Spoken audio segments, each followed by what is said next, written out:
Hi, my name is Marcus Hollinger, Hey, and I'm Josh Ruff. and we believe the future of work is play. All right, so the future of work is play. I don't know if I've seen those two in the same sentence. But before we dive in on that, why don't you just tell our audience really quick what makes you even qualified to make that statement, right? So, please, really quickly, who are you and what do you do? Well, I can tell you that Josh Ruff is uniquely qualified to speak to this topic because he has led innovation efforts and programs at Hyatt hotels. He's also spent about the last decade leading innovation programs at the Stanford D School, and he's worked with clients that are very exciting, ranging from Mitsubishi to Texas Instruments and a few others in between.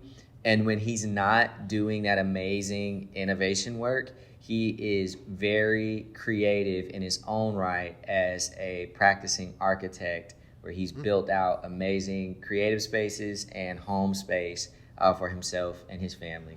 And I have the pleasure of introducing my partner, Marcus Hollinger. Marcus has coached with me at the Stanford D School, where we lead executive education programs for leaders around the world. Before joining Stoked, he was the chief marketing officer at Reach Records. And special congratulations to you, Marcus, and your co-founder, Aaron Fender, for your soft launch of a new cafe for your coffee company, Portrait Coffee, which has been alive and well since 2019, winning awards, but finally having an amazing space. There it is. There it is. To welcome the community into. So we're excited to dive in. Awesome. And listeners of Tools for Time Traveling, I'm sure you guys remember Marcus back when he was CMO, or maybe even senior VP. I don't even remember at this point at Reach Records. But just love what you're doing now. Yeah, exactly. Climbing up that ladder, joining forces with Josh at Stoked. Really great stuff. So yeah, let's get into it. All right. So as our listeners know, and as Gavin was explaining to you all, our guests today, a good bit of my work lately in the past 5+ years of my career has focused on the future of work, right? Positioning myself as a futurist, helping companies with strategic foresight and just understanding where businesses, industries are headed next, and specifically where work is headed next, right? So I'm all in on the topic, and I'm very curious to dig into it a little bit more. So I'll just start off by saying, all right, the future of work is play, according to you. What does that even mean? Yeah, thanks, Marcus. Okay, play. We think about play as usually this childlike endeavor. The way Marcus and I think about this is we're in the world of innovation. We work for a firm called Stoked Agency, where we help teams imagine what is the next thing we should be exploring or testing. What we find is in order to explore meaningful new territory, we need to lighten it up a little bit. That means relieve some of the pressures that we put on ourselves or that our leaders put on us to explore boldly or radically. And so play is really the special sauce that allows us to do that confidently and surprise ourselves with the discovery that pushes us to break through. And could you give us an example, right? Like give us an example of like a client or just like a project, and then like what does play look like in practice? Yeah, I think a bridge to that, one thing to sort of unpack play a little bit further is usually when we introduce this concept, we say that play is the one state in which uncertainty is pursued, right? And so that usually is a paradigm shift that we start our work out with, as we usually have to intentionally call out the apprehension to uncertainty that is usually status quo in corporate work. Most of our work is designed around predictability and making things modular and the concept of return on investment. So that's like a really good and important bridge to acknowledge. And an example of this that has shown up in our work recently was in our studio in Nashville.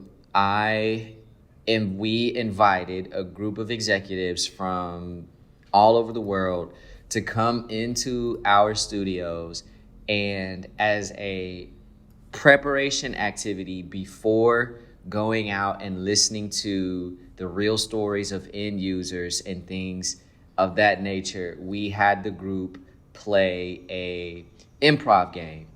And that improv game is called Oh Good. And so what we will have a group of executives do is practice handing one another good things, imaginary good things. And one will say, I have for you, Josh, tickets to Europe. And Josh will respond, Oh, good. I am off next month, and this is the perfect timing for me to go take a trip with the fam. And we'll go around and ask, well, how did that, everyone will do is, how did it feel to receive something good? How did it feel to give something good? And usually folks will say, it felt amazing. So for round 2, we'll say, all right, let's practice giving something bad. And I will say, Josh, I have for you this pair of really extremely sweaty socks that I wore at my DJ set last night. Oh, good. My 5-year-old son is super into chemistry right now, and this looks like an exploration into mold growth. So thanks, Marcus, for hooking us up with our next experiment. Absolutely. By the way, Josh had no idea I was getting ready to say that. And so we use that bit of play typically before empathy work or even before brainstorming to create a mental shift in how we receive external stimulus. So we could tell a group, no one's actually going to hand you a pair of sweaty socks in the form, and that's not going to happen, right? But if the bar is set that if someone does hand you at the idea equivalent of a pair of sweaty socks, you have now unlocked the mode of play in your brain to find some way to find good in that sweaty socks of an idea. That is one example of a way that we infuse play into work. That is amazing. And I can say, well, 2 things. I can say that Marcus did actually DJ last night. He did have a DJ set. So shout out to Marcus. Second thing is I've seen this in use actually, being able to participate in boot camp at Stanford's design school, where Marcus and Josh are both coaches. And I have to say, like, the play that we did similar sort of like improv activities, and I never really understood the relation to like improv games and like creativity or even like business. And at first it feels like, oh man, like we're kind of like playing a little bit of make-believe with a bunch of like adults who I don't really know, but like I've been able to use that in like brainstorming and, like when we talk about like different kinds of brainstorming, yes, and brainstorming and things like that, and just seeing how like first having that little bit of play can really help. So sorry to put you on the spot, but just like curious if you could give like an example of how, so like obviously you all are working with like executives at these big companies. So if like a creator or even just like a marketing, like a singular marketing person, right, is looking at this and saying like, hey, I need to come up, like I'm working with this brand, I'm going to put a shoot together, I'm going to put a production together. How does play sort of like help there in the concepting stage, or like a marketer who's like, I've got to run a brainstorm, or I've got to like kick off concepting for a, project I have coming up. Like how can they use play? Like how is that applicable to them? Yeah, this takes me right to a example from client work we did recently with a team. Literally, it takes someone who's leading the room. It takes someone to be willing to be brave enough to ask the group, "Hey, we're gonna do something a little wacky. Just trust me. Let's try it." And anytime you use the word improv in a room of folks working on some sort of corporate challenge, there's maybe like 3 people that are like, "Oh, improv, neat," and then everyone else is like, "Where is the door? Get me out of this room." But it takes someone who's willing to like put on a big smile and say, "Just give this a shot with me." That's kind of that's the role Marcus and I play all the time, and it doesn't get amazingly easier to do that if we're looking at a room of people that maybe are a little disengaged. But it is amazing to see how quickly they snap into that space. That's number one. But the link here to real examples from our past work, we were working with a team that was just setting out to reimagine this this moment in the first 6 weeks of new motherhood. Moms who have just had a child, and what they had learned with the existing offerings that they had for this user group in their client base was what we're doing is probably more harmful than good. We say we want to offer support, but what we're doing is causing anxiety. And if we really want to care, if we say we're consumer-centric organization, we can't accept that. And so the team did some discovery work and did some sense-making, reframing what it's really about. Really what this came to is inevitably a moment of ideation. We've reframed the challenge. We've crafted something that feels like a noble direction to explore. Now let's see what ideas we can unleash on this problem.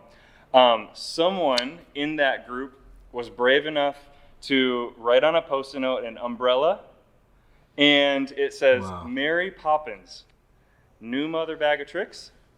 And there was also a question mark on the okay. Post-it note. I forgot to add that. So someone was bold enough to say, "I have no idea where I'm going with this, but I can't stop thinking about Mary Poppins. So I'm going to put that on the table and see where we can see what that unlocks." So I first think about the team that this person was brainstorming with. They did not say, "Oh, that's cute, that's silly, let's move to the next one." They said like, "Oh, what does that actually make me think of?" And what is amazing is a year and a half later, this solution has been fully funded and is winning innovation awards. Wow. It's an application that matches new moms to their mom need of the moment in real time, just like Mary Poppins flies in to meet your need of the moment. And I just think what is worth celebrating, not only is it the bravery of one person to put that umbrella on a Post-it note, but it's also the team to accept it, and instead of ask, "What do I think of this idea?" ask, "What does this idea make me think of?" Thank you to Jeremy Utley for that quote too, by the way. Shout out to Absolutely. Yeah, awesome. No, that's solid. That's really good. So as we're starting to just understand what you mean by the future of work is play and getting this background, I want to look to the future. What are the trends or what are the signals that are emerging that make you feel like this is the future of work? Yeah, one would be remote work becoming more and more the norm. And what we're seeing is usually remote work is causing culture issues. And culture issues inevitably bring about strategy issues. As the quote usually goes, culture eats strategy for breakfast. And so as we are working with clients, and I'm actually working with a client now who is dealing with this issue where they've shut down, all of their US offices have closed. And a number of their jobs have found more promise in Spain and India due to the emerging markets that those two locations represent.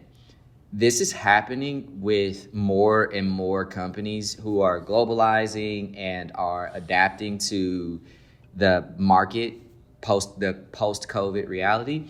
And what I believe is play is going to be super essential as an instrument to create culture in work from home environments where it's no longer going to be acceptable to start a Zoom meeting with someone who is in India and it is 7 a.m. They've just gotten up or they've been up working across time zones and they're now collaborating with someone in Atlanta, Georgia, for whom it is, in the afternoon. How might we bring those two folks with all this creative and professional potential together to engage strategy, if not for some way for them to both feel human in these incredibly new work constraints or these incredibly new work environments? And I think in the future, play will be more normalized for teams to do more impactful collaborative work. Okay. We going somewhere with this. What about you, Josh? Are there any signals, any trends that are emerging that are like, yes, this verifies what I'm already thinking? Yeah.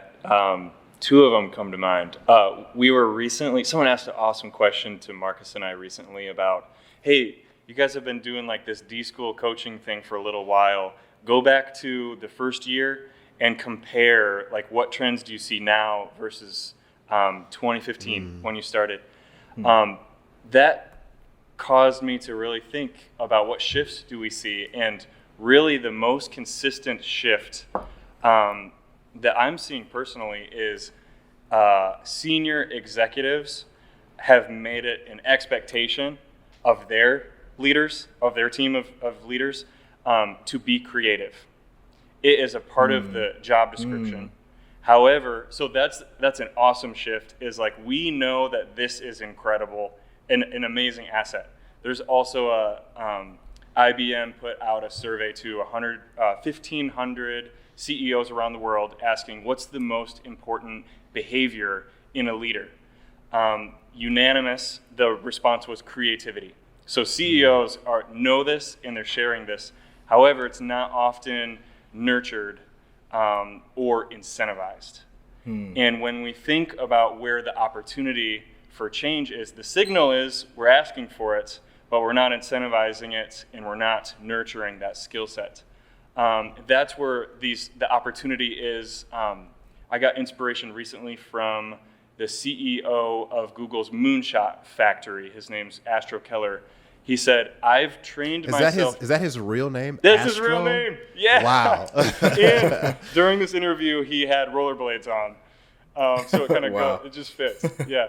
Yeah. He said, I've trained myself to give hugs and high fives when my team members decide to kill an idea. And that means the incentive is celebrating, shutting things down that aren't working, and swiftly moving to the next experiment, which is completely different from how we incentivize project-based work today, which often is completion. Did you do the project? So that's a signal, but also it illuminates a really, really great opportunity. The other one I'll briefly mention is the investment organizations are making in their teams to go find development opportunities on their own. A lot of times it was, hey, we send you to this conference every year, but now it often is, here's your stipend, you need to go learn and let your curiosity drive that. That's an incredible pursuit, or that's an incredible signal, but it's something that I think team members need to be equipped on, like, how do I actually chase my curiosity? And play absolutely comes into the that feeding that in a meaningful way. Yeah. That's excellent. I love what you said around like having expectations of, you know, executives to be creative. I don't think that was probably the case 5-10 years ago, but you know, it does, like something Des and I talk about quite often is how just like we live in like a hyper creative society, right? Where like people are, not even incentivized, but that's just kind of just like with advancements to technology, the way that our social platforms are connecting us. It's happening in increasingly creative ways to the point where everybody has some sort of creative endeavor or expresses themselves creatively. So I see what you guys are saying. I feel like the kindling is sort of ready for this like world of like, you know, every environment having that increased like play and an increased creativity. I really love sort of like linking creativity and play in that way. I think that's really cool. Yeah. So related to that, right? We're taking this journey into the future. Let's say that, you know, we've arrived in this place where like, yes, like work is so much more about play in this future state, whenever that is, so much more about play than it is today. What do you think would be the direct results or the impact if this prediction were to come to fruition? I can jump off from there. The impact, I believe, is work would be more impactful. Backing into that, I think, would be people will have been unlocked to do their most inspired work. Backing up from there, I believe people will have reoriented their relationship to failure, which is something that Josh, I believe our friend Astro he's harnessing the now and not yet by incentivizing an idea being killed. Maybe another way to frame that is he is helping his team reorient their relationship to failure. And most times when I'm playing basketball, which is something that I do often, or we talked about the DJ set, if I'm in the middle of playing a wedding and I choose a song and it doesn't work, which that happens, it happened last night, I am not. What song was it? I think I was blending between, there were two DJs, and we thought it would be fun to hook in and go back and forth. And I can't remember what song he had come from. It was at like 100 something BPM, and I wanted to make a shift to 86 with Outkast, So Fresh and So Clean. And there was a miscommunication between us because I told him to just make a clean drop, so that it would feel dramatic when I brought in this shift in BPM. And I didn't communicate that to him in a way that he could receive it. And we made an offbeat transition. And when I made that transition, he said to me, "Hey man, you got to get on beat." To which I responded, "I'm sorry, I thought I communicated this." And to which he responded, "It's okay, man. It's a learning experience." I felt so much safety in that moment because it was very low stakes. Yeah. It was very low stakes. The whole point of us playing this wedding is one of my dear friends. I was not getting paid a bunch. So the stakes of that engagement were inherently low. And therefore, the point of it was to just do it. Playing the music and having fun was the point. And if we can harness that in our work, where somehow failure is repeatedly incentivized, and we have cultures that says, hey, failure is learning, and that becomes the norm, folks will be more inspired to pursue bold ideas that may require a number of failures to actually find the right mix of problem and solution to then bring something breakthrough to the market. we normalize that, we realize that future, I believe we'll see better designed cars. I believe we'll see better designed footwear, and people will be more fulfilled doing those things. Got it. I believe, Okay. I have to add on to this, I believe we'll see more tattoos. And the reason I share this is this team that was working on this little umbrella Mary Poppins story. What Marcus is mentioning is like, by creating a safety to explore together, there's like a fondness that grows. Sometimes that fondness can feel a lot like love. Like, I am loved by these people and I love these people and we're doing something really meaningful together. Everyone who was on this team, probably except me, maybe I need to get on the bandwagon, got a little umbrella tattoo to celebrate this moment in their career, in their journey, but to celebrate the friendships and bonds they created for doing something great together. And again, it was like someone willingness to embrace a little play at the beginning to set that culture for the team. So maybe we'll see more tattoos. Josh, can I play off of that Sure. a little? I believe also we may see more DJs. In context to this gig, I was the DJ that was hired, right? And I was asking this other DJ for help. And it just so happened that his willingness to help created an opportunity for him to also bring his deck. And I felt so grateful that he helped me set up that I had no problem sharing the light with him in that moment. And the end result was a much more dynamic set than I could have come up with on my own. And as we continue to, as Josh said, give folks safety to fail and to experiment, I think the collaboration potential goes up, and the more folks will be willing to share authorship in their work, willing to share credit, willing to share space and airtime to explore, which will bring about more unique collaborations and folks saying, hey, after this, why don't we go try to bring this chemistry alive on the dance floor as DJs? I love it. I love it. I'm going to push you all a little bit too. We're thinking about the future, and it's impossible for anyone to ever predict. And a big part of the reason of that is the ripple effects that start to happen, right? So let's say the future of work is play, right? Like, work becomes so much more playful. Josh, you're saying, all right, as a result, people might get more tattoos. Tell me, what's going to be the ripple effect of that? Like, if we're seeing more people with tattoos, how might that impact work or society in general?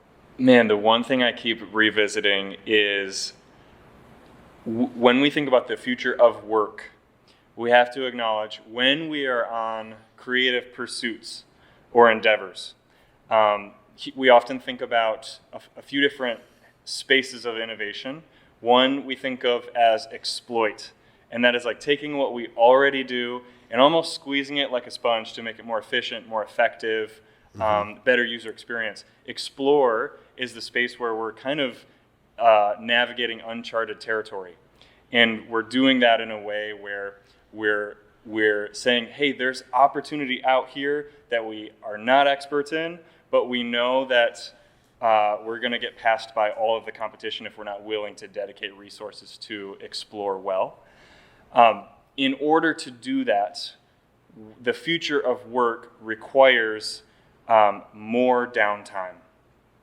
That is downtime to wonder and think and push pause on what is happening so that we can actually open ourselves up to possibilities. If we're exploring new territory, we have to think differently. And I think Amos Tversky, he was partners with Daniel Kahneman. They're kind of thought of as like the fathers of modern behavioral economics. Amos Tversky said, you waste years by not being able to waste hours. And the big shift that is required for us to actually break through is saying, okay, I don't have hours on my calendar this week for downtime. That's a problem. and I need some space next week to make that happen. There is not a culture where that exists today, and I feel like that's a really important requirement for leaders and doers to open up the capacity for the breakthrough potential that we have. It doesn't just happen when we squeeze it into the 15 minutes between Zoom meetings in this world we occupy. Man, that like brings me to a question I wanted to ask, actually, because as I'm listening to you all talk, it's everything you're saying is so important for innovation, creativity. Mm-hmm. My question is, like, at some of these companies, especially, now I'm not sure when people are going to be listening to this episode, but it is currently August 2023, and the economy, the U.S. economy at least, is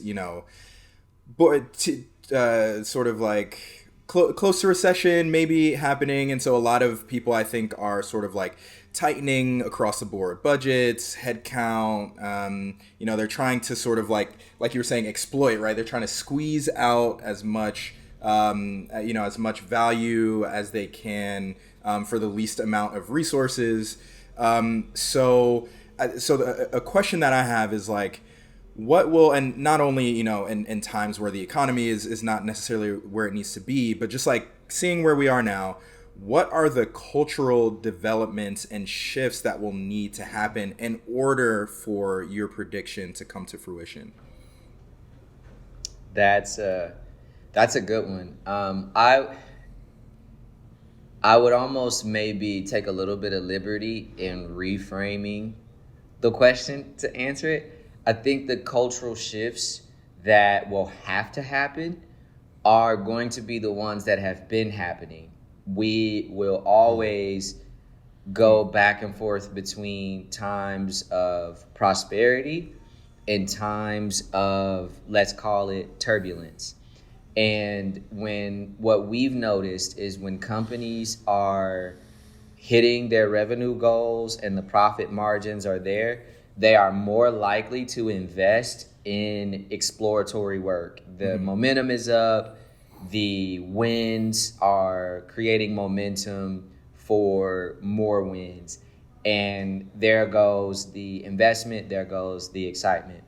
On the other side of that spectrum, when things are turbulent, we've seen patterns where culture suffers, where employees are feeling under-resourced and understaffed and needing to meet the same demand of output. So in order for us to see this future, those shifts have to continue to happen, and I believe that they will. What would be critical is for more leaders within companies gaining, as Josh mentioned, the articulation and the confidence to ask for the right thing at the right time.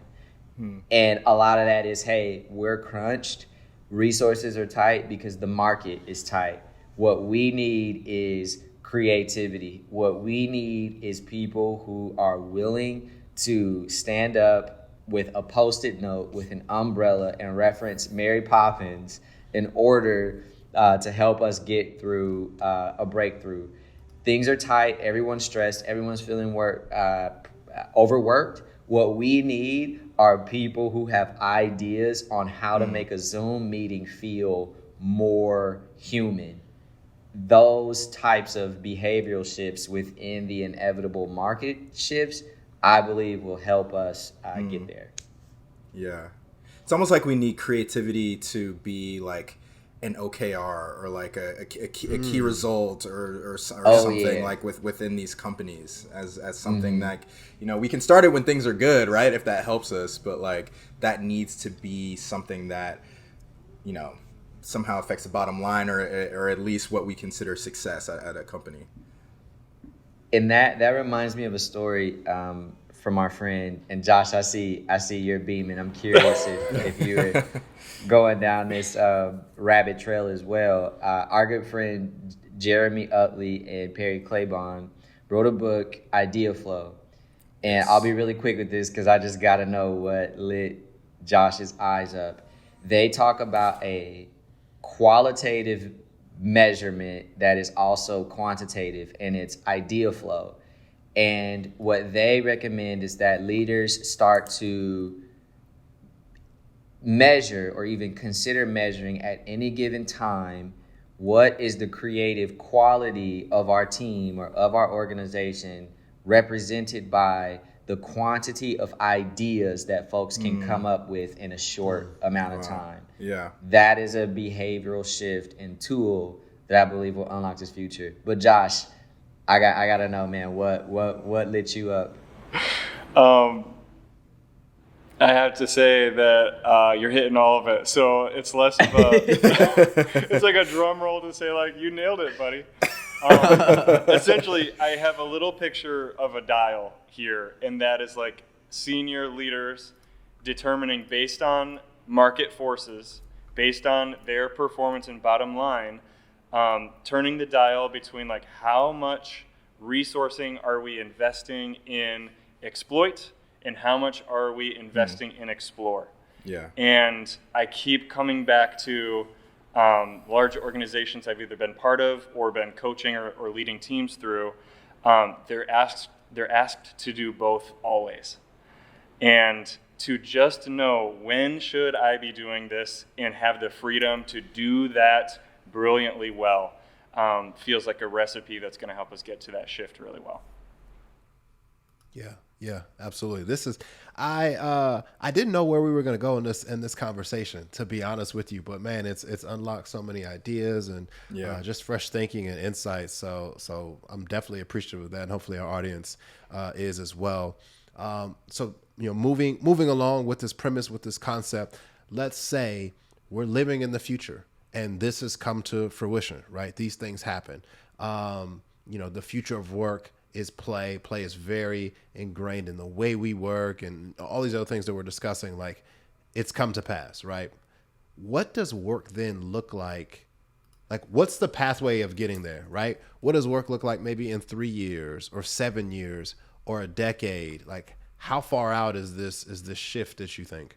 Well, I do want to start. Let's start with 3. Let's take it one by one. So let's start with like 3 years. Like, what does work look like in 3 years if all of this comes through to fruition? Josh, you want that one? I am wondering if where my head is at is a decade. But let me say, hey, and that's fine too. If you feel like it's a decade, start there, and then we'll work back. I was recently introduced to a word. It's a Greek word. It's called skole. I think I'm pronouncing that correctly. And it is Greek for school, and it also means leisure. And that is learning in a leisurely way, letting your curiosity drive what you invest in, and letting your passion fuel the way that what you're learning like sticks in a way that's more meaningful. Right now, in order for us to set the trajectory for us to experience this future, we need to have leisurely learning as a part of the recipe. So I think I'm getting it back into the 3-year bucket. We're on the playing field executing and playing the game every day, every week. And I think it really comes back to like taking little steps toward making it safe to explore or learn and know when to detach from the pressures that prevent us from being there. When we can tap into a passion-driven pursuit, be it learning or be it kind of exploring some of that uncharted territory and explore work, we have to be able to allow some leisure into that space. But that almost feels like a synonym for the bit that I shared about from Amos Tversky about being able to waste hours before wasting years. That's where my head goes, is that recent reflection on what learning could look like if we get a nod from the Greeks. Okay. So it feels like in about 3 years, maybe the learning and development aspect of these companies are built in a lot more into this combination of leisure and school. Or, and okay. I even like the term you use, Josh, passion-driven work. So just like passion-driven work and passion-driven learning. I think that's like a good thing for us to like sink our teeth into. Man, if I could just share a quick soundbite. This week, it's Friday, we were running a product testing experience with the team. I can't share what the product was, but I can say it was an iteration to something that we are all familiar with that's been in circulation for 50 years. That the world says, this is dialed, don't mess with it, it's good. Someone developed an iteration that's more sustainable, more effective, and in this product testing experience received unanimous blessing from consumers. Go with this solution. Forget what you were doing and do this. What this idea was born from this company's what they call 15% time. Sometimes it's 20, sometimes it's 15, but it's like let your curiosity drive where you're dabbling and make sure you spend at least 15% of your capacity per week exploring what interests you. Right now, there's some trust factors of like, do we give our teams that long of a leash to be able to like go explore stuff that they're choosing? But I'm hoping that we have enough evidence through measurable impact, that the breakthrough that comes out of the 15% hours can be nurtured and developed even better and further. Mm-hmm. I'll Josh, that jogs something for me, and I believe maybe this could be within the 3 to 5 year bucket. Mm-hmm. I wonder if the 4-day work week will become more standard, and the reason being is as work from home becomes more normal, more folks are running up against the collision of family and work. Where I live is now where I work. Mm-hmm. And it is harder to take time from family to pursue leisure. And as we normalize as work from home becomes more normalized, the 15% exploratory time, Fridays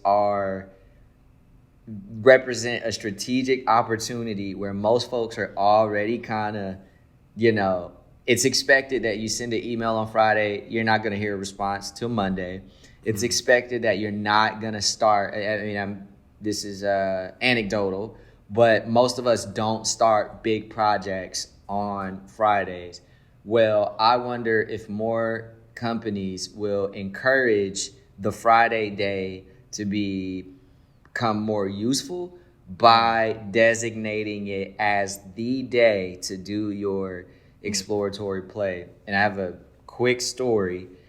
We were encouraged recently, given a financial incentive, $100, to design our own day or an hour of a day for ourselves, and then come back and report and share out what happened, what was the impact of that day. And I was in a group with a leader who works in media, and she's doing amazing things. And she used her day to, as she put it, sit and think about her life. And in that sitting and thinking about her life, she came up with new ways of sort of envisioning or even framing some of the everyday things that kind of cloud her work and kind of cloud her judgment. And since then, we've had an email chain of like, oh, here's something to that, or here's a way you can continue to jog that. That $100 I think could not have been better spent or better invested in her as an employee for the greater good of the company, based on some of the things that she shared with me that that she had time to, as Amos said, wonder and wander about. Yeah. That's amazing. So, I mean, do you guys think, just like really tangibly, like in the future, like when it comes to work, right? So like if we are really giving people the space to explore, to have waste hours, to, you know, like, do we still see companies having like real estate, like continuing to invest in real estate, or, you know, like even have places for their people to come into, or do they like augment that somehow, or just like, do people still like take jobs or like seek employment in the same way, or are things that I'm starting to think about also. We have like studio space. I'm sitting in it right now in Nashville. And I actually believe the way I use this space gives me what I can benefit from in-person time. And I have the freedom to do heads down work at home when I need to. And to me, what doesn't work about the hybrid world is, let's say the one day that you do go into the office, no one else is there when you're there, and you're still sitting on a Zoom call. You just happen to be there's like polished concrete floors and bigger windows. Yeah. And right now, in order for real estate to get the most bang for its buck in a corporate setting, there needs to be really intentional coordination and efforts that teams kind of gather around. We usually think of this as like conducting work in sprints. Arguably, maybe sprints are kind of thought of as like 3 days in a row, really hitting a challenge home. But I think that there's even something to splashes, like 3 hours of deep collaboration time together. It requires, there is something really valuable that's unlocked in holding that space together in person. Yeah. Where rapport is built and trust is built, trust is earned. But having these pockets of protected places to come do a 3-hour splash, it has to be coordinated, and the team has to know what they're coming to tackle together. But I think that's where we earn or extract the most value from physical real estate in the future work. I love that. Yeah. So as we see some of these, as we see this prediction come about, we see some of the direct results, start to take place as well. Even some of these ripple effects as they start to play out. Which of these factors or which of these elements will have the greatest positive impact on the future of work?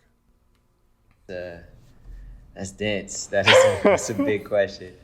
I'm most immediately thinking about what Josh was talking about in maximizing real estate.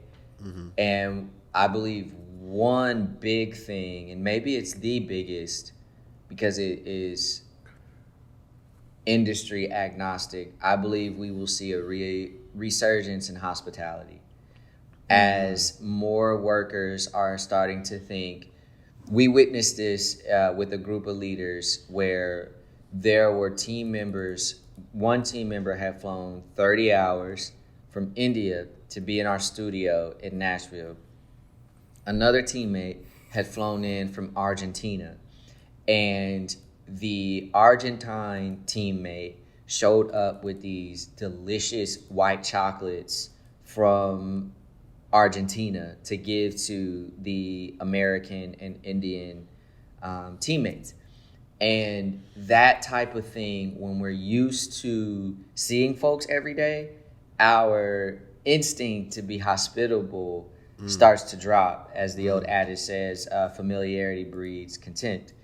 However, if we start to see more sprints or splashes, as Josh put it, I believe hospitality will become will probably start to become more demanded, just in the same way that creativity is, where folks will want to say, well, how hospitable are you? How capable are you if given a 4-week notice to host a splash for a team?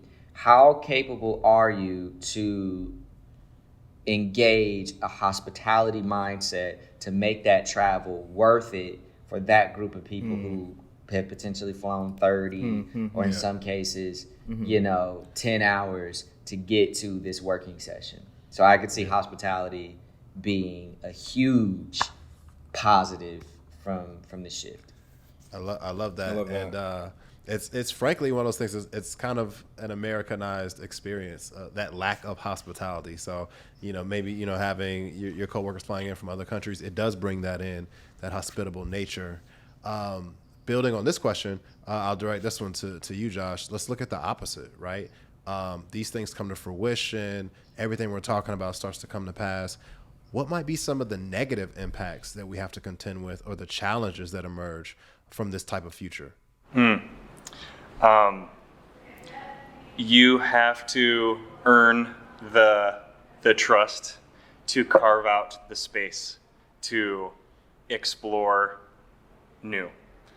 I think of a concept that Marcus and I are working on right now. Some of my best breakthroughs in thinking came during a silent retreat in Big Sur. I had 3 days in a row of complete silence and separation, where I was able to find and discover really meaningful iterations. That is a lot to ask for as a colleague, but that is a lot as a leader to entrust your team to take on. This is a personal trip of mine, but I happened to kind of tap into some benefits in some ideas we were working on. Right now, the lack of trust comes to life in the form of measuring how much your mouse moves and how many words you typed on your keyboard and what time you checked in and what time you checked out. If trust decreases, that will get worse. And it's already pretty terrible in many cases. And so really there has to be proof that there is a payout for the luxury of inviting leisure into our process.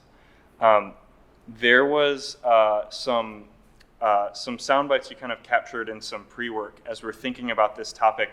And one of them, I think you dropped this in here, Des. One of them was around toggling between wonder and rigor to solve complex challenges. You cannot drive impact if you don't have rigor as well. And so that means the discipline to pursue the idea that came when you were on your retreat, or finding space away or far. And so we need mechanisms that enforce and celebrate the rigor. But again, it's this constant toggling. And the trust will not be built if we don't see fruit from the rigor and the effort that's poured into chasing some of these brilliant ideas that land in protected spaces to wonder. Yeah. Love that.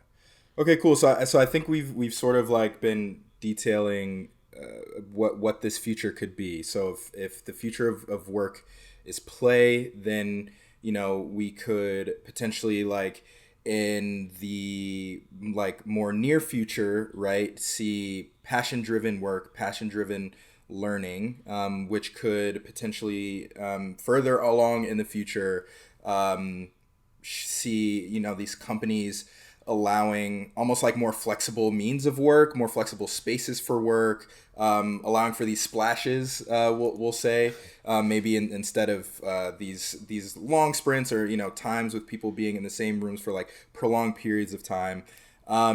But with that also, like we were just talking about, maybe there's like potential drawbacks for either these companies or maybe even employees. We haven't necessarily talked about that, but just like as a last like ending question here, is this the future that we want? I think I know the answer, but would love to hear you all just unpack that for us. Is this the future that we want?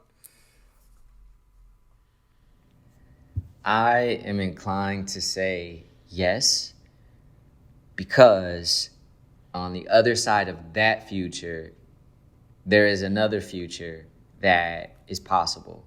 And I've, in this field of design thinking, coming over from music, what I've started to celebrate within myself is a more scientific approach to things. I find myself being a lot more detached to my ideas and more interested in testing to learn, right? Like seeking uncertainty.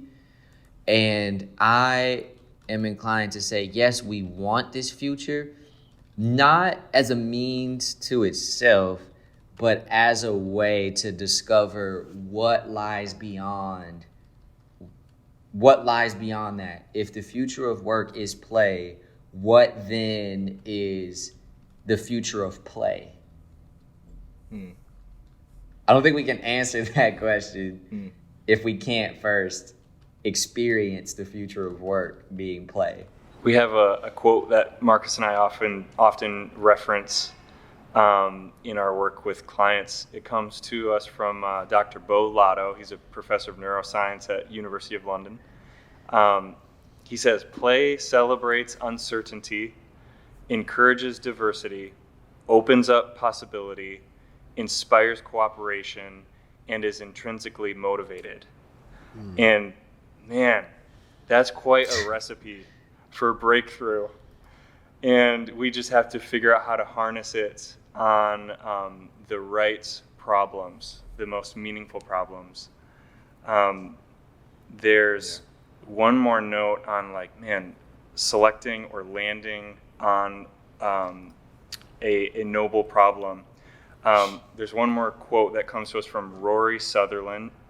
Rory Sutherland, he's a British ad executive. He says, doing the wrong thing efficiently is actually worse than doing the right thing badly. And it takes so much effort to really focus on, are we working on the right thing here? Sometimes it feels really good to check boxes and motor through a project plan. But is it driving toward positive human change and impact? And that's the measuring stick we have to constantly be zooming into. Well, I think that puts a nice bow on everything. Marcus and Josh, we thank you for the time. We can't wait to see what this inspires for creators, business people, marketers, photographers, whatever, dancers, whatever you're out there creating. How play and creativity can impact more of your work on a daily basis. These are the experts here. So please, guys, if you have anywhere where they can see more of your thinking or follow you on social media, please let the audience know. Yeah. What we're really excited about, I think what Marcus and I are jazzed about, that we're cooking up, is a concept called idea science. It is a 3-hour ideation experience that really zooms into some counterintuitive tools for expanding our thinking and breaking free of some of the stereotypes around brainstorming, like cracking Red Bulls and pumping up the music and letting the ideas fly. We're challenging a lot of those assumptions. We're doing it through unpacking creative phenomenons that happen with music artists. We're connecting that to the science of what's actually happening in our brain to allow those breakthroughs to be achieved. And we're introducing creative practices that allow us to experience that. This concept, idea science, is coming this fall. And we'll be introducing little taste tests and updates through our social channels. StokedProject.com is our website. You can find us at Stoked Project on Instagram and LinkedIn. Follow us there because we're excited to be dripping little taste tests along the way. before we get to our launch this fall. Mm-hmm. And LinkedIn also. Follow Stoked on LinkedIn and Josh Ruff and Marcus Hollinger for more on idea science. Amazing idea science. I've gotten a little taste. Desmond and I have gotten a little taste. Yeah, we checked it out earlier. Yeah. I'm excited to see how it comes to fruition and what all you continue to build out there. And, excited for the audience to continue on this journey with us and then, get introduced to that concept as well. Whether you're a consultant, a business person, or something completely different, we are presenting this because creativity knows no bounds. So, throughout this series, we'll be chatting with creatives from a number of different walks of life so that you can pull in that lateral thinking and understand how other creatives are thriving and working and, just pick up little tidbits that you can learn from them. So thanks for going along on this journey with us about the future of creativity, and we'll see you on the next episode. See ya.